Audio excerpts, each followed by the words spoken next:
Bismillahirrahmanirrahim. Assalamualaikum warahmatullahi wabarakatuh. Bismillah wassalatu wassalamu ala rasulillah Sayyidina Muhammadin ibni Abdillah.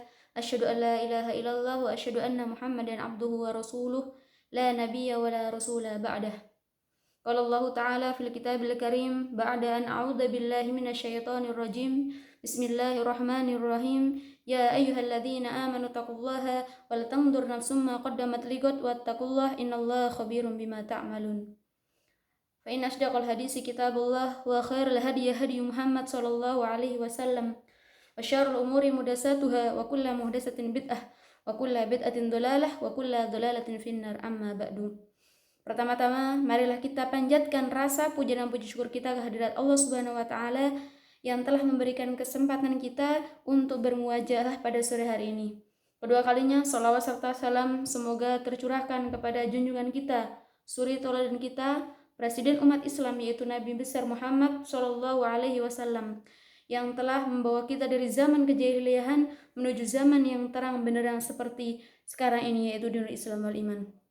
Ketiga kalinya saya membuat video ini untuk melengkapi tugas akhir mata kuliah komunikasi dakwah yang insya Allah yang akan saya sampaikan adalah tentang perempuan dengan segala fitrahnya.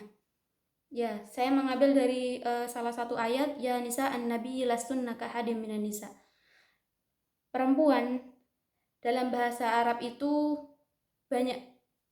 memiliki banyak kata. Ada nisa, ada mar'ah, ada imro'ah, dan lainnya.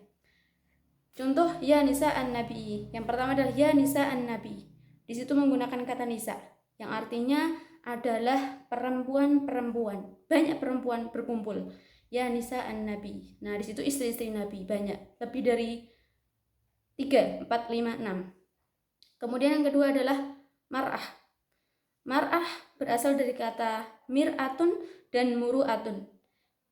Nah, mar'atun artinya satu perempuan. Sedangkan mir'ah berbeda harokat, artinya cermin. Kok bisa mar'ah dan mir'ah sama kata tetapi beda harokat?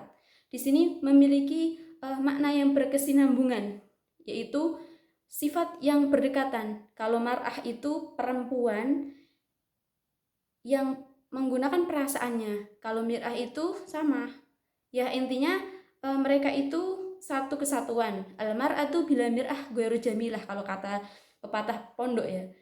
Perempuan tanpa kaca itu kurang cantik gitu. Jadi di mana-mana ngaca. Itulah perempuan, tabiatnya perempuan dan itulah fitrahnya perempuan. Dan kemudian yang kedua, mar'ah itu dari kata muru'ah yang artinya senang tampil indah dan terhormat. Ya, makanya ketika ada mungkin baju yang lusuh, kalau perempuan itu setrika dulu, tapi kalau laki tidak gitu, itulah perempuan. Nah, di sini makanya wajar jika perempuan itu mencintai keindahan dan kehormatan.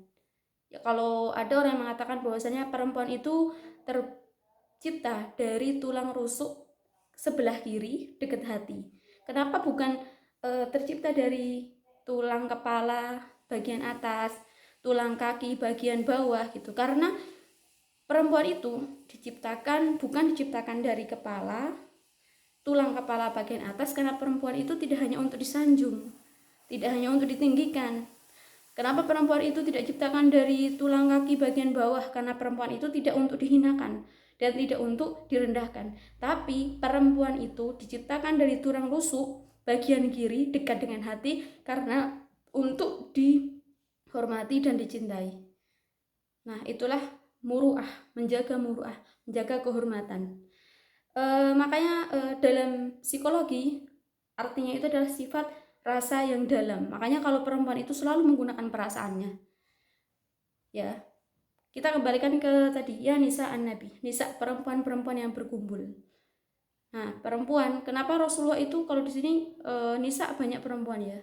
Rasulullah itu kenapa boleh menikah lebih dari 4? Nah, hikmahnya itu adalah semua istri Rasulullah itu mewakili seluruh karakteristik perempuan di dunia, baik dalam parasnya, baik dalam perasaannya, baik dalam skillnya, semuanya ya. Di antaranya adalah salah satunya adalah Sayyidah Aisyah. Salah satunya adalah Sayyidah Aisyah.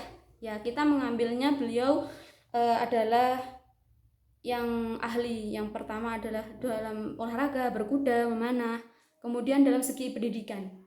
Yang akan saya urai di sini adalah perempuan dengan pendidikannya. Ya, sempat sering terdengar bahwasanya untuk apa perempuan itu berpendidikan tinggi, gitu kan? Kan nanti ujung-ujungnya jadi ibu rumah tangga, ya. Itu kata-kata orang gitu.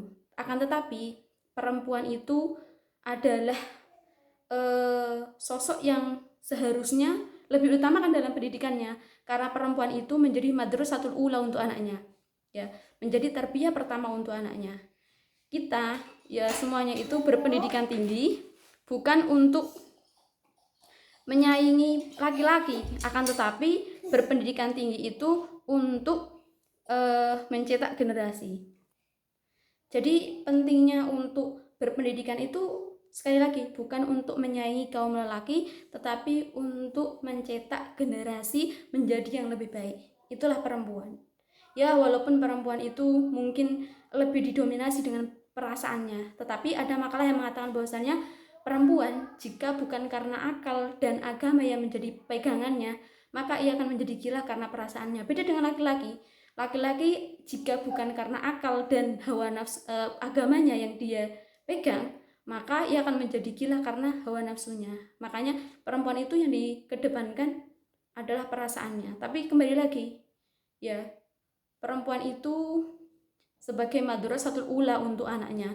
Jadi perbanyaknya belajar. Ada makalah yang mengatakan bahwasannya wa kaifa nadunnu bil abna'i khairan idza nasha'u bihitnil jahilat. Bagaimana kita akan mengharap anak kita tumbuh menjadi orang yang soleh, orang yang baik, sedangkan dia idza nasha'u bihitnil jahilat, apabila dia diasuh, ditumbuhkan dengan ibu yang bodoh, yang tidak tahu agamanya. Makanya sebelum menjadi pendidik, maka kita harus terdidik terlebih dahulu. Maka seruan untuk bagi para perempuan, ayo kita sama-sama belajar. Memang tidak harus dalam berpendidikan, tidak harus dalam sirkulasi yang dalam bentuk universitas ataupun dalam apa, tapi selalu belajar dan belajar. Kembali lagi karena kita adalah sebagai penentu generasi ke depan, ya. Apabila negara itu perempuannya baik, maka insya Allah baik juga isinya gitu. Jadi perempuan itu menjadi salah satu tolak ukur sebuah negara. Nek perempuannya baik, ya itunya juga baik gitu. Jadi semangat untuk para perempuan dimanapun berada. Mari kita sama-sama belajar untuk menjadi imro'atun sholihatun, perempuan yang berpendidikan, perempuan yang bisa mencetak generasi-generasi robani, generasi baik di masa depan. Mungkin itu sekian dari saya. Apabila dari awal sampai akhir ada kesalahan, saya mohon maaf. Billahi taufiq wal hidayah. Wassalamualaikum warahmatullahi wabarakatuh.